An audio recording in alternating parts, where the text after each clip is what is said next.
يا أيها الذين آمنوا إذا نودي للصلاة من يوم الجمعة فاسعوا إلى ذكر الله وذروا البيع. إن الحمد لله نحمده ونستعينه ونستغفره ونعوذ بالله من شرور أنفسنا ومن سيئات أعمالنا. من يهده الله فلا مضل له ومن يضلله فلا هادي له. وأشهد أن لا إله إلا الله وحده لا شريك له وأشهد أن محمدا عبده ورسوله. قال الله تعالى: أعوذ بالله من الشيطان الرجيم. بسم الله الرحمن الرحيم. يا أيها الذين آمنوا اتقوا الله حق تقاته ولا تموتن إلا وأنتم مسلمون. يا أيها الناس اتقوا ربكم الذي خلقكم من نفس واحدة وخلق منها زوجها وبث منهما رجالا كثيرا ونساء واتقوا الله الذي تساءلون به والأرحام إن الله كان عليكم رقيبا. يا أيها الذين آمنوا اتقوا الله وقولوا قولا سديدا يصلح لكم أعمالكم ويغفر لكم ذنوبكم ومن يطع الله ورسوله فقد فاز فوزا عظيما. أما بعد فإن خير الحديث كتاب الله وخير الهدي هدي محمد صلى الله عليه وسلم وشر الأمور محدثاتها وكل محدثة بدعة وكل بدعة ضلالة وكل ضلالة في النار. أعوذ بالله السميع العليم من الشيطان الرجيم.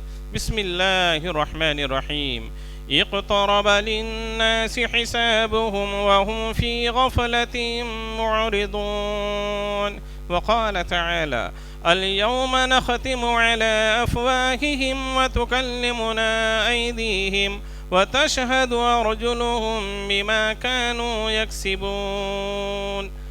ہر قسم کی تعریف، حمد و ثنا، کبریائی و بڑائی اللہ رب العالمین کے لیے لائق و زیبا ہے، جس کے ہاتھ میں تمام کائنات کی جان ہے، جس نے اپنے بندوں کی ہدایت و رہنمائی کے لیے انبیاء کرام کو مبعوث کیا اور کتابیں نازل فرمائی. ہم اسی کی تعریفیں بیان کرتے ہیں. بعدہ انگنت درود و سلام ہو تمام انبیاء کرام پر، خصوصاً شاہ حرم قائد عرب و عجم جناب محمد رسول اللہ صلی اللہ علیہ وسلم پر، کہ جس نے اس کائنات کے رہنے والے انسانوں کو کفر و شرک اور ضلالت و گمراہی کے عمیق غار سے نکال کر ایمان و یقین اور رشد و ہدایت کے راستے میں لا کھڑا کیا صلی اللہ علیہ وسلم.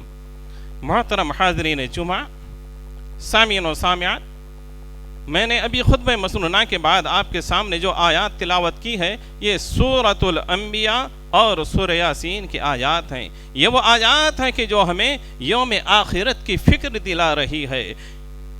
یوم آخرت یہ وہ دن ہوگا کہ جس دن انسان کی کامیابی اور ناکامی کا اعلان ہوگا، اعمال کے مطابق جزا اور سزا کا فیصلہ ہوگا، جنت اور جہنم کی سرٹیفکیٹ ہاتھ میں دیے جانے کا دن ہوگا.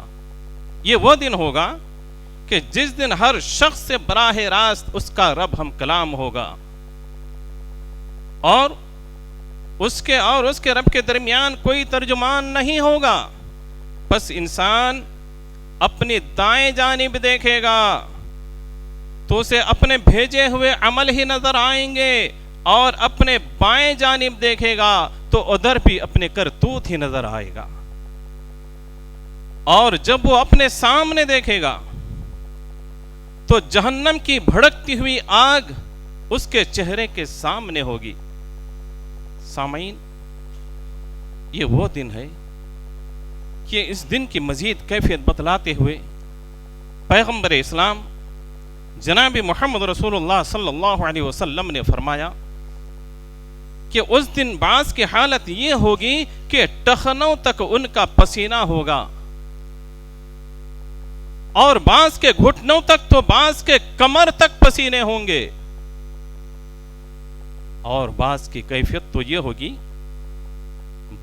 بعض کی حالت تو یہ ہوگی کہ منہ تک پسینے میں وہ ڈوبے ہوئے ہوں گے. اور پھر اللہ کے نبی صلی اللہ علیہ وسلم نے فرمایا کہ یہاں تک کہ پسینہ زمین میں 70 ہاتھ تک جائے گا، اور پسینہ ان کو لگام ڈالے گا، یعنی کانوں تک ان کا پسینہ پہنچ جائے گا، کانوں تک وہ پسینے میں ڈوبے ہوئے ہوں گے. لیکن ہم دعا کرتے ہیں کہ اللہ تبارک و تعالی اس دن کے ہولناکیوں سے ہم تمام کو بچائے رکھے. تو سامعین، یہ وہ آیات ہیں کہ ایسے دن کی خبر دے رہی ہے کہ اقترب للناس حسابهم وهم فی غفلۃ معرضون، کہ لوگوں کے حساب کا وقت قریب آ چکا ہے، لیکن وہم فی غفلۃ معرضون، اور وہ غفلت میں پڑے ہوئے، حق سے منہ موڑے ہوئے ہیں.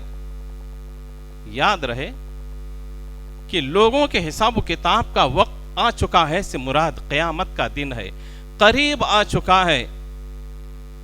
ہر گزرنے والا دن جو گزر گیا ہے وہ گزر چکا، لیکن آنے والا جو دن ہے وہ قریب ہوتا ہے. تو لہذا قیامت قریب ہے. علاوہ اس کے ہم یوں بھی سمجھ سکتے ہیں کہ اگر ہم کہیں جا رہے ہوتے ہیں تو ہم نے جتنا راستہ طے کیا ہے وہ راستہ گزر چکا، اب جتنا راستہ باقی رہ چکا ہے اب وہ ہمارے لیے بہت نزدیک ہے، وہ قریب ہے. تو آنے والا راستہ، آنے والی منزل، آنے والا دن قریب ہوا کرتا ہے. اس لحاظ سے اللہ نے کہا اپنے بندوں کو مخاطب کرتے ہوئے کہ تمہارے حساب و کتاب کا دن تو بالکل قریب آ چکا ہے، لیکن تم غفلت میں پڑے ہوئے ہو. سامعین، ہمیں چاہیے کہ ہم اس دنیا کی رنگریلیوں میں کھو کر اپنی اخروی زندگی کو برباد نہ کریں، اور یہاں کی رعنائیوں میں کھو کر، ہم یہاں کی دل فریبیوں میں کھو کر جو ہمیشہ ہمیش کی ہماری زندگی ہے ہم اس کو فراموش نہ کر بیٹھیں. بلکہ عقل مند وہ شخص ہے، جیسا کہ اللہ کے نبی صلی اللہ علیہ وسلم سے کسی نے سوال کیا کہ اے اللہ کے نبی، آپ بتلائیے کہ اس کائنات میں سب سے زیادہ عقل مند آدمی کون ہے؟ تو اللہ کے نبی صلی اللہ علیہ وسلم نے فرمایا تھا کہ سنو، کہ سب سے زیادہ عقل مند اور ہوشیار آدمی وہ ہے کہ جو موت کو یاد کرتا ہو اور بعد مرنے کی تیاری کرتا ہو. وہ بہت عقل مند اور ہوشیار آدمی ہے. اب ہم اپنے آپ کا جائزہ لے لیں، میں اپنا محاسبہ کروں، ہر کوئی اپنے آپ کا محاسبہ کرے کہ کیا میں واقعتاً اللہ کے نبی صلی اللہ علیہ وسلم کے فرمان کے مطابق میں عقل مند ہوں بھی کہ نہیں ہوں. اس دن کی مزید خبر دیتے ہوئے اللہ کے نبی جناب محمد رسول اللہ صلی اللہ علیہ وسلم نے فرمایا کہ لا تزال قدم عبد، کہ روز قیامت اللہ کے کسی بندے کا قدم نہیں ہٹے گا حتی یسأل، جب تک کہ ان سے سوال نہ کر لیے جائیں. کیا سوالات ہوں گے؟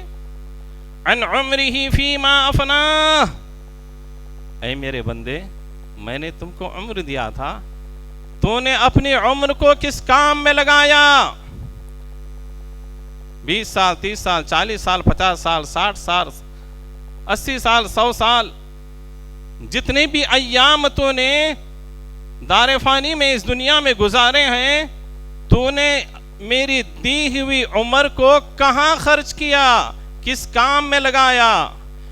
اطاعت و فرما برداری میں اپنی عمر لگائی، یا پھر عیش پرستی میں، یا پھر اور دوسرے لوح و لعب میں اپنی زندگی کو گزارا، میرے بھائیو سوال ہوگا۔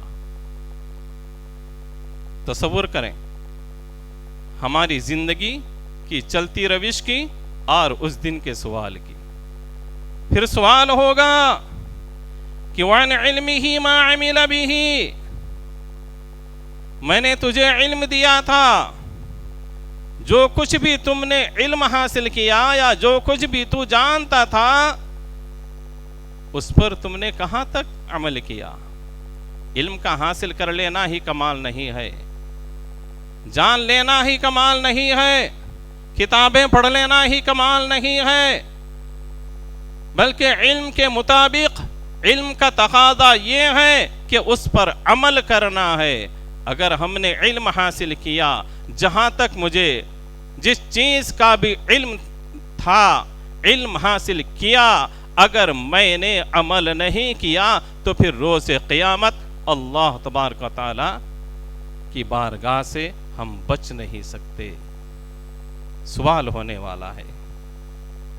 پھر سوال ہوگا وَعَنْ مَالِهِ مِنْ أَيْنَ اكْتَسَبَهُ وَفِيمَا أَنْفَقَهُ، اے میرے بندے تو نے مال تو بہت جمع کر رکھا تھا نا، بتا میرے بندے تو نے کیسا اس مال کو کمایا، صحیح ذرائع اختیار کیا، حلال طریقے سے اس مال کو کمایا، یا پھر کوئی اور طریقے سے تو نے اس مال کو جمع کیا تھا؟ روز قیامت اللہ سوال کرنے والا ہے۔ اور اتنا ہی نہیں، بلکہ ہم جو مال خرچ کر رہے ہوتے ہیں نا، یہ مال کے خرچ کرنے میں بھی اللہ سوال کرنے والا ہے۔ وَفِيمَا أَنْفَقَهُ، میرے بندے میں نے تجھے مال دیا تھا تو اس کو تو نے کہاں خرچ کیا؟ صحیح جگہ خرچ کیا یا پھر میری نافرمانی میں خرچ کیا؟ ایسا نہیں کہ آج میرے پاس اگر مال و دولت ہے تو میں جس طرح چاہوں اسے خرچ کروں، جہاں چاہوں خرچ کروں، نہیں نہیں۔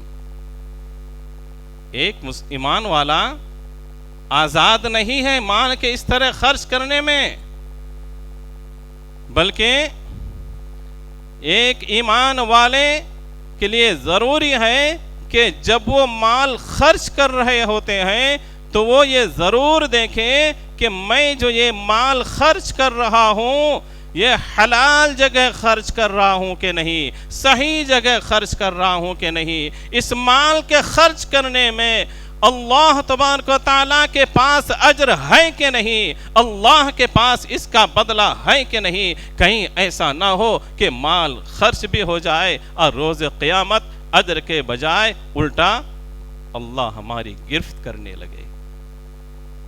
تو ایک مسلمان آزاد نہیں ہے جس طرح چاہے مال کے خرچ کرنے میں۔ اور پھر سوال ہوگا کہ وَعَنْ جِسْمِهِ فِيمَا أَبْلَاهُ، اے میرے بندے میں نے تجھے جسم دیا تھا تو اس کے جسم کے بارے میں سوال ہوگا، تو نے اپنے جسم کو کہاں کھپایا، کہاں برباد کیا، اطاعت و فرما برداری میں لگایا یا پھر خواہشات کی تکمیل میں اپنے اس جسم کو بوسیدہ کر دیا؟ سوال ہوگا۔ اور ایک روایت کے مطابق جوانی کے بارے میں بھی سوال ہوگا۔ یہ جوانی اللہ تبارک و تعالیٰ کی یہ سب دی ہوئی نعمتیں ہیں، یہ اللہ کی دی ہوئی نعمتیں ہیں۔ آج اگر اللہ نے مجھے جوانی دی ہے، طاقت و قوت سے نوازا ہے، تو ہمیں چاہیے کہ ہم اپنی طاقت و قوت کو، جوانی کو اللہ کی خوشنودی میں لگائیں۔ ایسا نہیں کہ زور آزمائی پر اتر آئیں، نہیں نہیں۔ قوم سمود نے بھی یہ بات کہی تھی کہ وَقَالُوا مَنْ أَشَدُّ مِنَّا قُوَّةً، کون ہے جو ہم سے مقابلہ کر سکے؟ اپنی طاقت و قوت پر وہ اترانے لگے تھے، اسے بڑا ناز تھا، لیکن اللہ نے کہا اولم یروا ان اللہ الذی خلقہم ہوا اشد منہم قوہ۔ اے نادان، کیا تو بھول گیا کہ وہ اللہ جس نے تجھے پیدا کیا وہ سب سے زیادہ طاقت و قوت والا ہے۔ تو سامعین، اسی لیے اللہ کے نبی صلی اللہ علیہ وسلم نے فرمایا تھا کہ اغتنم خمسا قبل خمسک، کہ اے لوگو 5 نعمتوں کو 5 آفتوں سے پہلے غنیمت جانو۔ کیا ہے؟ کہ شبابک قبل حرمک، جوانی کو بڑھاپے سے پہلے غنیمت جانو۔ اللہ نے آج اگر جوانی دی ہے تو ہمیں چاہیے کہ ہم اسے غنیمت جانیں اور اللہ کی خوشنودی کو حاصل کرنے کی کوشش کریں۔ ایسا نہیں کہ ہم اپنی طاقت و قوت کا مظاہرہ کریں اور اپنا روب و دبدبہ پیدا کریں۔ اللہ سوال کرے گا وصحتک قبل سقمک، کہ صحت کو بیماری سے پہلے غنیمت جانو۔ آج اگر اللہ نے صحت دی ہے تو ہمیں چاہیے کہ ہم غنیمت جانیں، جہاں تک ہو سکے ہم اپنی صحت کے زمانے میں اور صحت کی حالت میں اللہ کی خوشنودی کو حاصل کرنے کی کوشش کریں۔ کہیں ایسا نہ ہو کہ کل میں بیمار پڑ جاؤں اور میں کچھ کام کرنا چاہوں اللہ کی خوشنودی کے لیے، اللہ کی رضا کے لیے، عبادات کو بجا لانا چاہوں، نوافل کا اہتمام کرنا چاہوں، لیکن صحت اگر ساتھ نہ دے تو میں مجبور ہو جاؤں گا۔ تو لہذا آج اگر صحت ہے تو ہمیں چاہیے کہ ہم صحت کو غنیمت جانیں۔ اور وغناءک قبل فقرک، غنا کو فقرا یعنی ناداری سے پہلے غنیمت جانو۔ اللہ تبارک و تعالیٰ نے اگر آج مال و دولت سے نوازا ہے تو ہمیں چاہیے کہ اللہ کے احکام کے مطابق، نبی کے فرمان کے مطابق جہاں خرچ کرنے کا حکم ہے وہاں ہم ضرور خرچ کریں، اپنے ہاتھوں کو بندھے ہوئے نہ رکھیں۔ کہیں ایسا نہ ہو کہ کل میرے پاس مال و دولت نہ ہو، میں کافی افسوس منتے رہوں کہ کاش اگر میرے پاس بھی دولت ہوتی تو میں اللہ کی راہ میں ایسا کرتا ویسا کرتا۔ اس لیے آج اگر اللہ نے نوازا ہے تو ہم اسے غنیمت جانیں۔ وَفَرَاغَكَ قَبْلَ شُغُلِكَ، اللہ نے آج اگر وقت دیا ہے تو مشغولیت سے پہلے ہم غنیمت جانیں کہ اللہ نے مجھے موقع دیا، مجھے وقت فراہم کیا ہے، اس موقع کو ہم غنیمت جانتے ہوئے ہم فائدہ اٹھا لیں۔ کہیں ایسا نہ ہو کہ کل میں ایسا مصروف ہو جاؤں، اتنا مشغول ہو جاؤں کہ میں کچھ کرنا چاہوں، اللہ کی راہ میں وقت لگانا چاہوں اور دوسرے کام نیکی کا میں کرنا چاہوں لیکن مجھے وقت نہ ملے۔ تو آج اگر اللہ نے مجھے وقت دیا ہے تو اسے ہم غنیمت جانیں۔ اور اللہ کے نبی نے فرمایا کہ وہ حیاتک قبل موتک، آج اگر اللہ نے زندگی دی ہے تو اپنی زندگی کو، حیات کو غنیمت جانے موت سے پہلے۔ موت کے بعد انسان اللہ سے التجا کرے گا، اے باری تعالیٰ ہمیں دوبارہ دنیا میں بھیج دے تاکہ ہم دنیا میں جا کر نیک اعمال کریں، اعمال صالحہ کریں۔ نہیں، اللہ کا وصول ہے پھر دوبارہ کوئی دوبارہ دنیا میں نہیں بھیجا جائے گا۔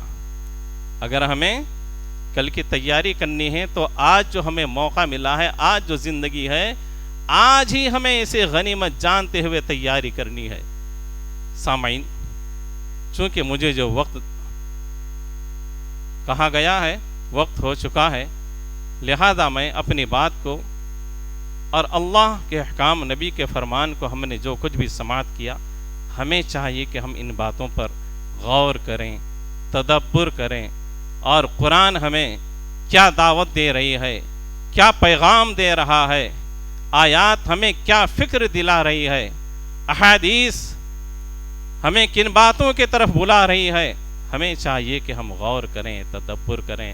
آج ہم کل کے لیے تیاری کر لیں تاکہ آنے والا کل ہمارے لیے بہتر ہو اور ہمارے لیے کامرانی اور کامیابی کا باعث ہو۔